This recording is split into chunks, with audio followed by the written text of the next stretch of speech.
Hello and welcome to smart revision classes and guys, आज की video में हम डिस्कस करेंगे रिवर्सिबल प्रोसेस और इरिवर्सिबल प्रोसेस के बारे में। ठीक है, तो सबसे पहले हम स्टार्ट करते हैं अपनी रिवर्सिबल प्रोसेस को। तो रिवर्सिबल प्रोसेस को हम दो और नामों से जानते हैं। सबसे पहला, इसको हम इमेजिनरी प्रोसेस भी बोलते हैं।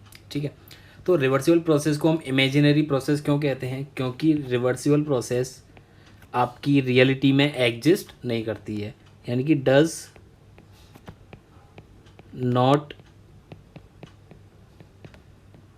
Exist in reality. ठीक है ना। रिवर्सिबल प्रोसेस को इमेजिनरी प्रोसेस क्यों कहा जाता है? क्योंकि ये प्रोसेस आपकी रियल लाइफ में एग्जिस्ट नहीं करती है। सेकंड, रिवर्सिबल प्रोसेस को हम आइडल प्रोसेस के नाम से भी जानते हैं। और इसको आइडल प्रोसेस क्यों कहते हैं? क्योंकि रिवर्सिबल प्रोसेस को कंपैरिजन के लिए यूज़ किया जाता है। कंपैरिजन, ठीक है ना। इसका क्या मतलब है? जितनी भी आपकी इरिवर्सिबल प्रोसेस या एक्चुअल प्रोसेस होती हैं, उनको रिवर्सिबल प्रोसेस से कंपेयर करके उनकी एफिशिएंसी के बारे में पता लगाया जाता है। दैट्स वाई रिवर्सिबल प्रोसेस को हम आइडल प्रोसेस के नाम से भी जानते हैं। इसके अलावा जो आपकी रिवर्सिबल प्रोसेस होती है, उसकी जो एफिशिएंसी होती है वो क्या होती है? आपकी मैक्सिमम। ठीक है, लेकिन इसका ये मतलब नहीं है कि इसकी एफिशिएंसी 100% होगी। मे बी जो आपकी इसकी एफिशिएंसी है मे बी 100% और नॉट। क्लियर? यानी रिवर्सिबल प्रोसेस की जो एफिशिएंसी है वो 100% हो भी सकती है और नहीं भी हो सकती, लेकिन इतना कन्फर्म है कि इस प्रोसेस को आप जितनी भी और प्रोसेस से कंपेयर करोगे, उन सब में सबसे ज़्यादा जो एफिशिएंसी होगी, सबसे ज़्यादा मैक्सिमम एफिशिएंसी जो होगी वो किसकी होगी? आपकी रिवर्सिबल प्रोसेस की। इतना क्लियर हुआ। अब हम डिस्कस करते हैं कि रिवर्सिबल प्रोसेस को किस तरीके से डिफाइन किया गया है। तो रिवर्सिबल प्रोसेस की ये डेफिनेशन है: a process is said to be reversible process if it can be reversed in the backward direction to its initial state following the same path as that for the forward direction without affecting the system and surrounding. इसका मतलब क्या हुआ? किसी भी process को reversible process कहा जाएगा यदि उसको बैकवर्ड डायरेक्शन में रिवर्स किया जाए टू इट्स इनिशियल स्टेट, यानी उसकी ओरिजिनल स्टेट तक, उसको ओरिजिनल पोजीशन तक उसको पहुंचाने के लिए by following the same path as that for the forward direction, यानी जिस डायरेक्शन फॉरवर्ड डायरेक्शन के लिए जो उसने पाथ यूज़ किया था प्रोसेस ने, उसी पाथ से उसको यदि बैकवर्ड डायरेक्शन में रिवर्स किया जाए उसकी इनिशियल स्टेट तक पहुंचाने के लिए without affecting the system and surrounding.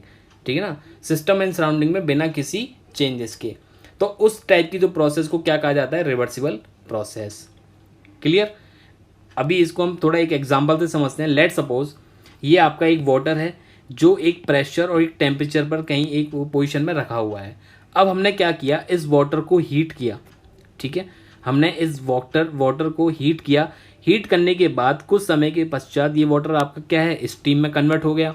Now यदि हम स्टीम में से उतनी ही अमाउंट हीट निकाल लें, उतनी ही अमाउंट हीट को रिजेक्ट कर लें या निकाल लें जितनी अमाउंट ऑफ हीट वाटर को दिया गया था उसको स्टीम में कन्वर्ट करने के लिए, देन यदि वो फिर से वाटर में कन्वर्ट हो जाती है उसी सेम प्रेशर और टेम्परेचर पर जिस प्रेशर और टेम्परेचर पर वाटर इनिशियली रखा हुआ था, तो उस प्रोसेस को हम क्या कहेंगे?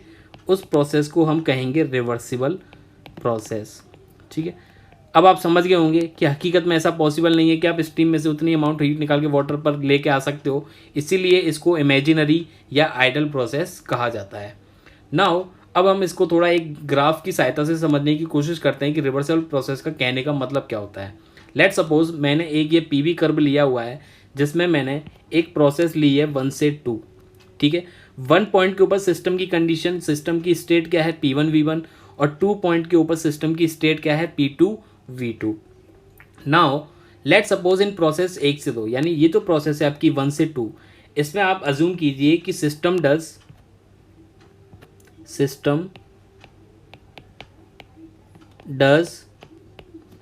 60 किलो जूल वर्क। ठीक है ना, यानी प्रोसेस 1 से 2 में आप अज्यूम कीजिए कि सिस्टम ने 60 किलो जूल वर्क किया है। नाउ इसका एक इनडायरेक्टली मतलब क्या हो गया कि 60 kilo joule work does on surrounding.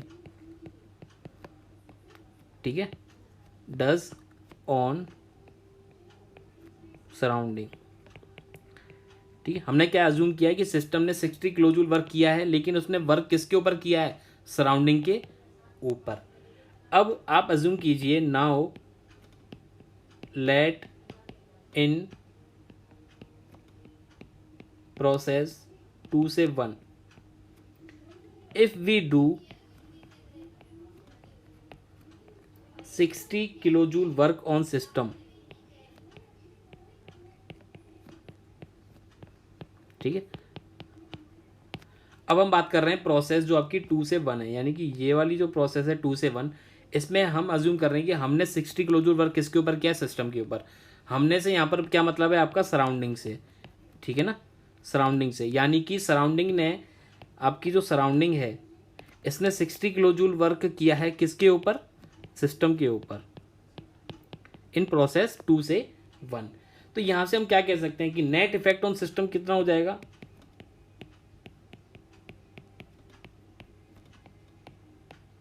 Net effect on system 0, यानी 1 से 2 में सिस्टम ने हमारे ऊपर 60 किलो जूल वर्क किया, और 1 से 2 में सिस्टम ने 60 किलो जूल वर्क हमारे ऊपर किया, और 2 से 1 में उतना ही सेम वर्क हमने सिस्टम के ऊपर कर दिया। तो नेट इफेक्ट ऑन सिस्टम कितना हो गया, 0। Similarly net effect on surrounding कितना हो जाएगा, नेट इफेक्ट ऑन सराउंडिंग, ये भी कितना हो जाएगा, 0। यानी कि जब हम 1 से 2 प्रोसेस में गए और 2 से 1 जब वापस उसी पाथ को फॉलो करते हुए बैकवर्ड डायरेक्शन से इनिशियल स्टेट पर जब हम पहुंचे अपने, जब हम इनिशियल स्टेट पर आए, तो हमने ये देखा कि सिस्टम में ना ही कोई चेंज हुआ एंड ना ही सराउंडिंग में कोई चेंज हुआ। तो इस प्रोसेस को हम यहाँ पर क्या बोलेंगे, इसीलिए ये जो प्रोसेस है हमारी, इस प्रोसेस को यहाँ पर हम क्या कहेंगे, रिवर्सिबल प्रोसेस, ठीक है ना। क्यों, क्योंकि सिस्टम और सराउंडिंग में किसी भी तरीके का चेंज हमको देखने को नहीं मिला जब हम बैकवर्ड डायरेक्शन में उसी बात को फॉलो करते हुए इनिशियल स्टेट तक पहुंचे। दैट्स वाई ये जो प्रोसेस है आपकी, ये आपकी कौन सी प्रोसेस हो गई, रिवर्सिबल प्रोसेस। इतना क्लियर हुआ। अब हम एग्जाम्पल देखते हैं रिवर्सिबल प्रोसेस के कौन कौन से स्टैंडर्ड एग्जाम्पल हैं जो आपको एग्जाम पॉइंट ऑफ व्यू से डायरेक्ट याद रखने हैं। तो सबसे पहला एग्जाम्पल है आपका ideal flow of A fluid, ideal flow of A fluid through a nozzle, through a nozzle और डिफ्यूज़र। क्लियर, यानी नोजल और डिफ्यूज़र के थ्रू जो आपकी फ्लूइड का आइडल फ्लो होता है वो आपकी किस तरीके की प्रोसेस है, वो आपकी रिवर्सिबल प्रोसेस है। ठीक है, तो ये हो गया पहला एग्जांपल जो आपको डायरेक्ट याद रखना है। सेकंड एग्जांपल आपका हो जाएगा quasi static compression of A gas, quasi static compression of A gas, यानी किसी भी गैस का जो क्वासी स्टैटिक कंप्रेशन होता है वो आपका कैसी प्रोसेस होती है, reversible process.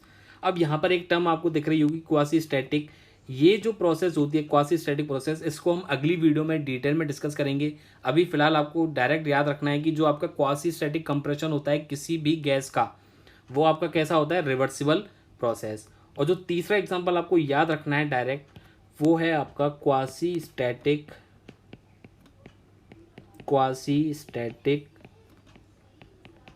Expansion of A gas, यानी किसी भी गैस का क्वासी स्टैटिक एक्सपेंशन भी आपका किस तरीके की प्रोसेस है, रिवर्सिबल प्रोसेस। इतना क्लियर हुआ। तो ये सारी चीज़ें थी रिवर्सिबल प्रोसेस से रिलेटेड। अब हम आगे डिस्कस करेंगे इरिवर्सिबल प्रोसेस के बारे में।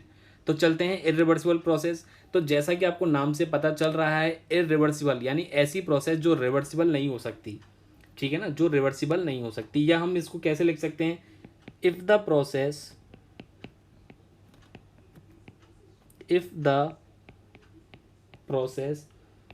Is reversed in backward direction, is reversed in backward direction and system and surrounding are affected,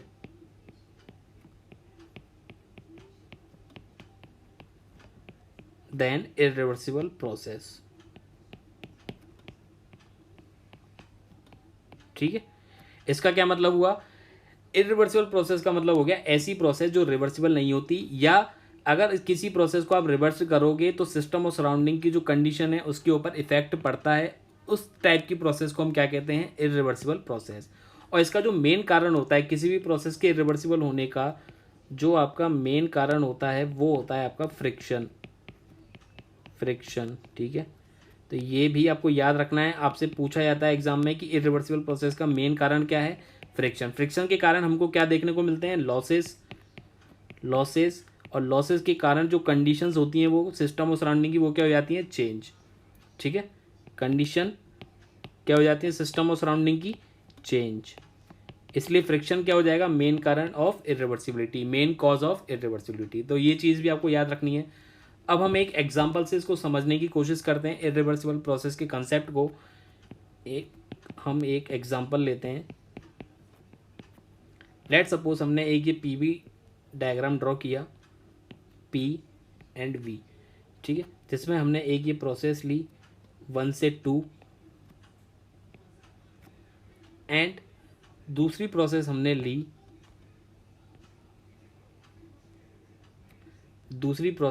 ली 2 से 1। नाउ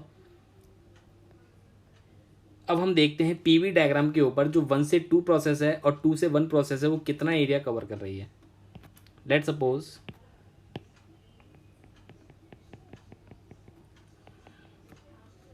ठीक है, अब सबसे पहली चीज़ जो आपको याद रखनी है वो आपको ये याद रखनी है कि area on PV diagram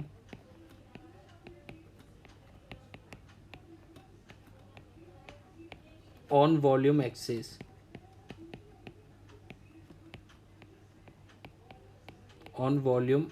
axis represent work. इसका क्या मतलब है? इसका मतलब है कोई भी प्रोसेस वॉल्यूम एक्सिस के ऊपर जितना एरिया कवर करती है वो उस प्रोसेस के लिए क्या हो जाता है? वर्क। वो उस प्रोसेस के लिए क्या हो जाता है? वर्क। लेट सपोज अगर हम प्रोसेस 1 से 2 की बात करें, प्रोसेस 1 से 2 की बात करते हैं, ठीक है ना, यानी ये वाली जो प्रोसेस है हमारी 1 से 2, इसके लिए हम बात करें तो ये हमारा कितना एरिया कवर कर रही है? ये हमारा ये वाला एरिया कवर कर रही है, ठीक है ना, ये वाला एरिया कवर कर रही है। तो इस केस में क्या हो जाएगा? W1 से 2 वर्क बाई सिस्टम